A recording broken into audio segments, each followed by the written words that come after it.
I want to do a video on birth tourism. And this idea came to me, actually, I just finished reading this book here, Nomad Capitalist, How to Reclaim Your Freedom with Offshore Bank Accounts, Dual Citizenship, Foreign Companies, and Overseas Investments by Andrew Henderson. Now, I don't know Andrew Henderson personally, but I followed his work for a while now. He has a popular YouTube channel.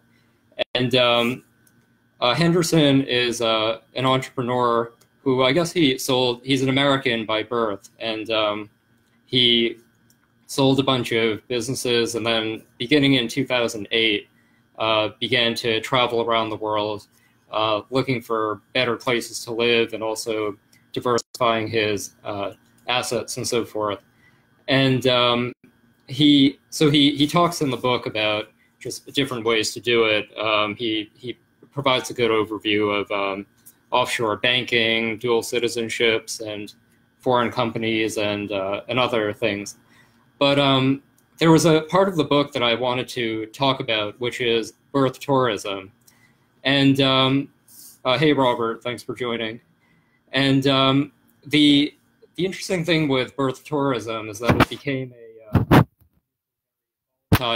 political issue, especially with the Trump campaign, as anchor babies became a sort of a thing. Basically, anchor babies refers to this phenomenon of mothers who are not American citizens while they're pregnant or before, or basically when they're about to give birth.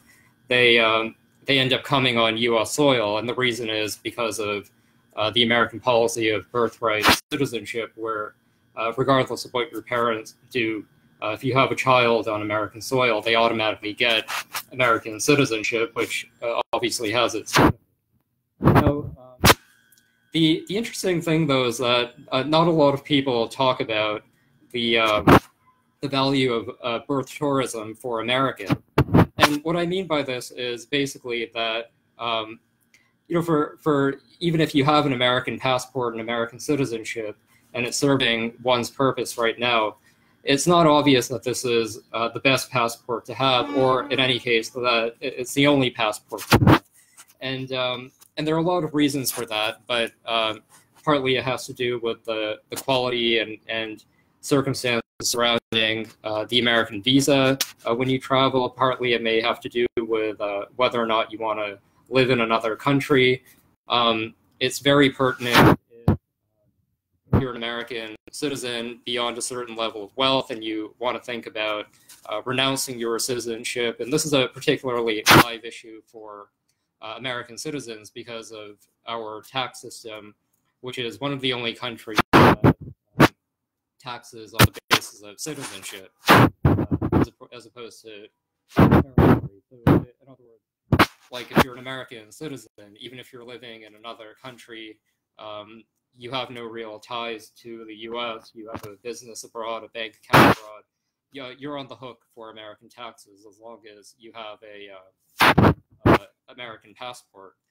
Now, anyway, I mean, I became interested in all these issues first as a magazine editor and writer, where I began to think about tax policy and taxation and so forth, and that made me interested in this whole idea of diversifying internationally and bringing your tax rate down that way. And it was also just intuitive to me too, as I began to think more carefully about my own finances and wealth creation strategy, having been in politics for a long time and thinking about how companies and countries have to manage political risk. It seemed intuitive to me that this is something that individuals ought to do as well. Political risk isn't just a macro phenomenon. When you deal with regulation and taxes and global trends, it's something that can have a great deal of bearing on your own financial solvency. So anyway, there's a, Henderson makes an interesting point here, which is that if you're an American and your spouse is an American and you're having a child, they're going to be American citizens just by virtue of the fact that their parents are American citizens. And so this is an opportunity and an occasion to think about whether or not it really makes sense to have a child on American soil.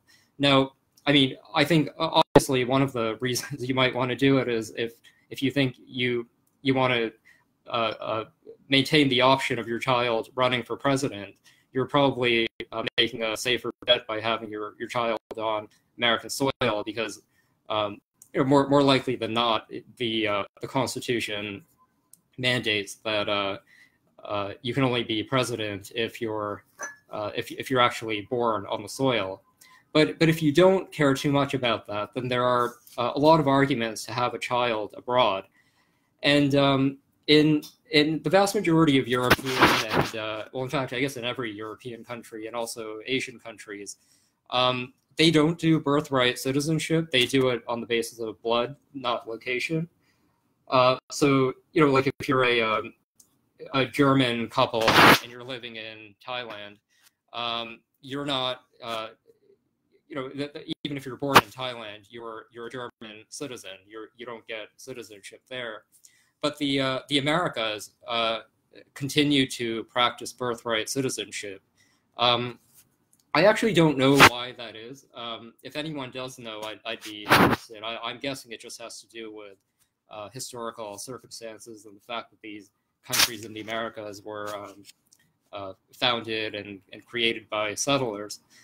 I guess in the U.S. case, birthright citizenship dates back, if I'm not mistaken, to the Civil War. But in any case, so if you don't care about this president thing, Henderson makes 3 recommendations for places that you might want to, as a parent-to-be, have your kid be born and give them the benefit of having a passport portfolio right at birth. So he mentions here 3 different options. One is Dominica. Now, Dominica is a small island country. It's a well-known tax haven, to use the popular term. But Dominica is basically they've had for a long time a citizenship by investment program. So if you're basically looking to get another passport very quickly, you can skip a lot of the hassles of naturalization and so forth in other places, and you can go to Dominica and pay $100,000 and you become a citizen of Dominica.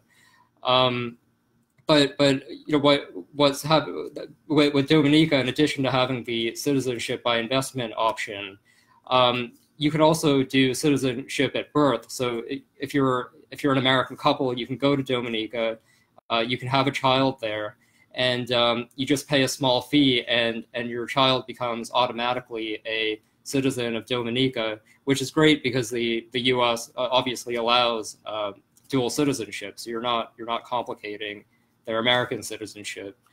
Henderson also mentions, actually, ironically enough, Mexico and Brazil, and he points these out because basically there are in addition to getting citizenship by investment, you also get, or at least your child will get, access to a decent passport that has a lot of benefits.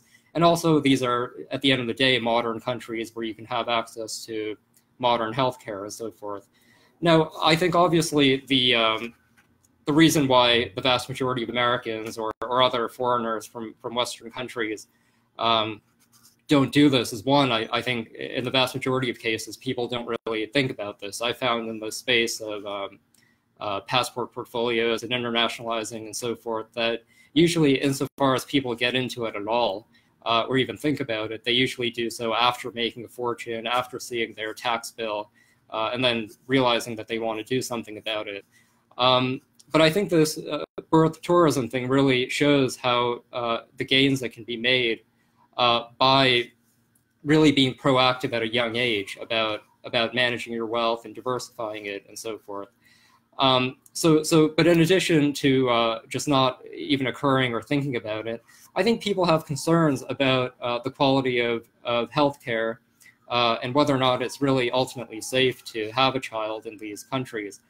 And Henderson points out that, well, you know, a lot of people are born in other countries, they turn out fine, and he cites the modern healthcare system. But I wanted to propose a different idea, which is that as this phenomenon of Henderson calls it nomad capitalists, but the more common term might be digital nomads or expats or just people who are broadly global citizens in some way or the other, that there's really no reason why this industry of birth cannot also become global. So one of the things that I've become interested in learning about attachment parenting and also looking at the biology and science of intelligence and so forth is that this entire birth process is just very, very critical and important for the long-term outcomes for your child in terms of any number of respects. And I think we don't even fully understand how these things work. And it's not obvious that hospitals and